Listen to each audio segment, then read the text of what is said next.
Hello, it's Jen again. Sorry that I haven't made a video for a while. I haven't really had a whole lot of new developments since I released my demo. If you haven't tried the demo, I would really appreciate any feedback. I'd appreciate if you would try the demo and let me know what your thoughts on were. I felt like that demo, as far as like how the gameplay and the programming was kind of my most cohesive attempt thus far, but maybe that's just in my head. In real life, I've had some ups and downs. I managed to break my front tooth, and it's quite a process to get that replaced, so I'm in probably week 3 right now of going to dentist appointments, and I go to the oral surgeon next week, and that's going to start up a whole nother process of trying to get the remaining shards of the tooth removed and work on replacement options, which will also probably take me months. So if my speech is a little impaired, it's because of that missing tooth. I'm still struggling to pronounce certain things correctly, and I might kind of have that lispy pronunciation on some of my words. What I've been working on as far as my projects go, in the meanwhile, I decided that I really wanted to take some of my approach and my knowledge that I've developed over the last couple projects to go back and reprogram my parody game. I've been sort of putting this off. In fact, I really didn't even know if it was worth the effort of something that was kind of just for fun, to go back and reprogram it, if it would be worth it. But I have noticed that there has still been people who have been downloading the game and occasionally commenting on it. So I would really like to improve the experience for those people who are struggling through the mess of the game that it is right now, and take some of their feedback to make it a little more player friendly, and make updating it more programmer friendly. So so far it has been easier than I thought it would be to reprogram the game, and maybe it's because there's still a lot of like core programming that I should be fixing and making more efficient that I still haven't learned yet. But to me, the improvements that I'm making just by adding some object classes to it is making a world of difference for how I will be able to update the game. So a lot of the original game did have kind of like these different loops of like morning, evening, and like hourly events, and as you can see by the script in the original, each morning and evening had its own label, and a lot of like the kind of conditionals that it was checking to reflect the player's progress, I had to copy and paste or make very similar text for each one of these morning and evening loops. Versus my new programming, I've kind of just created one morning label that's going to be the template, and then it's going to run all these different call statements that are going to kind of go over possible player progress, as well as like resetting certain daily objectives and daily dialogues. So in one way that I'm doing this, like in my previous attempt, when a player would kind of go to a location, and I didn't have locations defined as like objects at this point, I just had labels. So let's see, in my original scripts. So in my original scripts, I'd have like, actually I should go to one that I've programmed. So I would have a label for visiting this location, and then the location would have its own variable for if they've never visited this room before, and how many times they visited the room, so that the dialogue wouldn't get too redundant if you visited it like 100 times. I didn't want it to keep on like parroting the same dialogue over and over and over and over again. So in the newer version of this location, I do have a location object with properties. So now I have a property to evaluate whether or not you visited that room for the day, so that it can give you a little bit of extra flavor text if this is your first time visiting the location for the day. And then you know, just little stuff like that were important to me even in the original, because I was very cognizant of, like, if I'm gonna make a game that has like reoccurring locations and reoccurring scenarios, I don't want it to just be like a completely repetitive loop where you're just reading the same dialogue over and over again. I wanted to have kind of like this routine style of gameplay, but I didn't want it to be, I wanted it to accurately reflect the passing of time and the amount of times that a player was actually visiting and accomplishing different tasks and doing different, having certain interactions. I wanted those interactions with the environment and with the passage of time to evolve, to tell the story that way, but the story would still progress forward, as opposed to the story just kind of going over around in circles. So most of my objects do have kind of like a daily property where it will evaluate whether or not this particular room or character or event or task was done on a daily basis, and give unique dialogue. My progression kind of tasks and events, I have let me back up.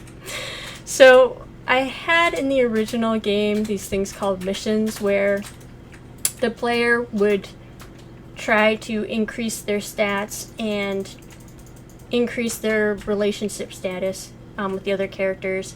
And a lot of these stats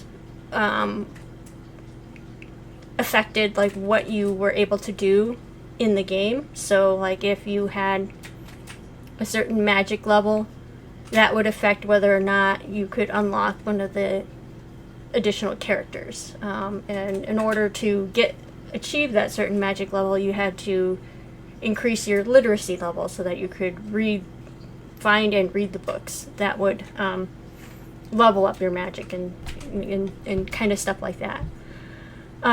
So I tried to organize those a little bit better in this remake, where I divided the missions into different categories depending on how they would kind of function in the game. So you have your quests, which are kind of like a linear progression. So with your with the NPCs, your milestone kind of interactions with them will progressively increase your level of intimacy with them, and that's reflected through the quest and the quest chain property. And again, there's like a daily property to it, because these milestones can be achieved like on a daily basis. Then with tasks, which are what would increase your individual stats as opposed to like your relationship status. These are done more in a loop. So the initial kind of completing the tasks are linear, but once you've reached level 7, then it's randomized. So, okay, I've done all of these different little tasks to increase my health up into the first week, and after the first week, then it's randomized which one of these things I have to do in order to increase my level of health, or increase my health stat. Eventually these things will also be expanded so that once you reach a certain higher level of health, then that will create a different set of quest chains that you can unlock, which I haven't got around to yet. But that's how the health, beauty, and magic are going to work. And in the original game, the leveling up of these things were kind of, well, it wasn't stated, so like you didn't know how to progress from like level 3 to level 4. It just wouldn't tell you. You just had to kind of wander around and try to do different things.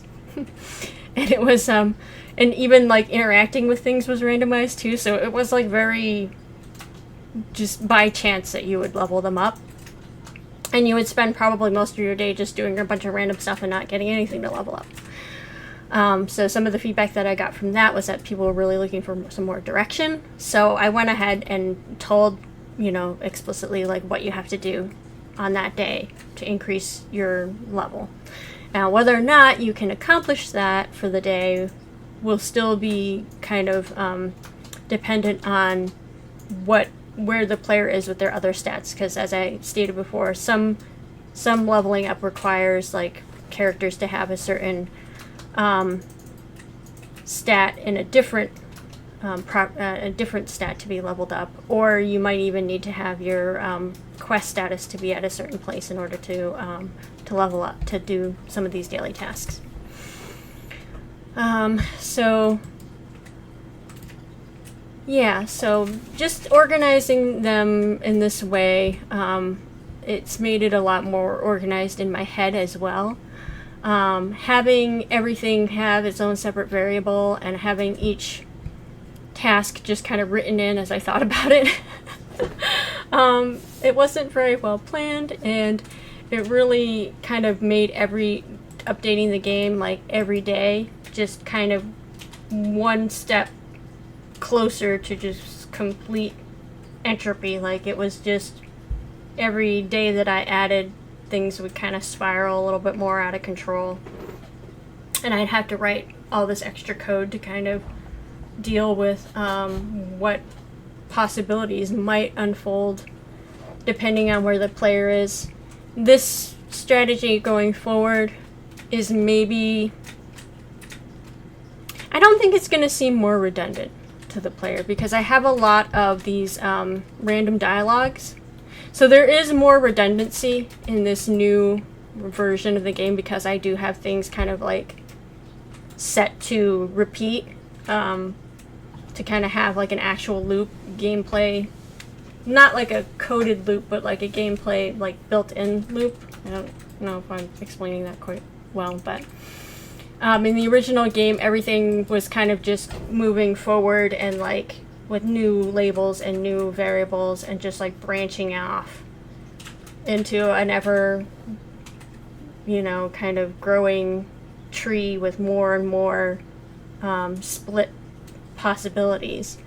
Versus in this newer version of the game, I have kind of like a set template where it will be kind of like reusing a lot of the same labels with just variables that are being, or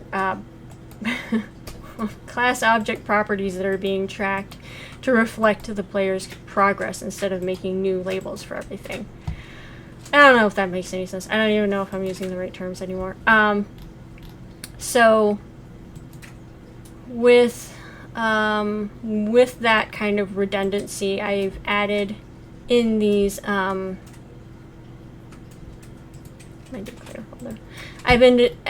added in a lot of like random responses, so that let's say the player does not increase their health level on a daily basis. Maybe they're stuck at like level 5 health for like 5 days. I don't want the kind of evaluation portion of the morning script to keep on telling them the same thing in regards to where their health status is at. So I've created like these random roles so that if it's something that I foresee the player could potentially be repeating, I've added random dialogue to kind of break it up so that it's not always like saying the same thing over and over again. I don't know if that makes any sense. I don't know if any of that is useful for other people to keep in mind while they're making a game. I'm still kind of not entirely sure if this game was going to be a fun experience. Long term, I think that it has potential to be kind of amusing for playing through like maybe 7 days, which is what I'm planning on releasing it with. But whether or not it'll still be entertaining by the time it reaches like 30 days, in-game days, I don't know. Potentially it should, because as long as you're making progress, the story should reflect that. So as long as you're not just playing the game, not doing any objectives whatsoever, it should feel like it's progressing as a story. Alright, well, that's all I've got for my update, and hope you're all doing well, and enjoy the process. Bye.